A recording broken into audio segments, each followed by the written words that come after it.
How to fix Windows 10 search bar not working. So if you want to fix Windows 10 search bar not working, then what you need to do is you just need simply press Windows and R keys together and you will get this run. So you just need simply go with the command, which is this one. So you just need simply enter this command.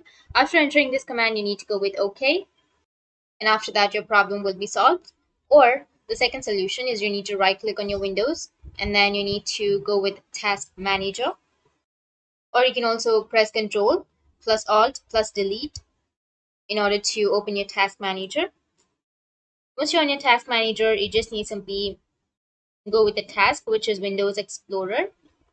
If you find your Windows Explorer right here, you just need simply right click on that and you will have end task or restart task. You just need simply find your Windows Explorer and just restart your task. After restarting, your problem will be fixed. That's it, and if you have any questions, feel free to comment below. Thanks for watching.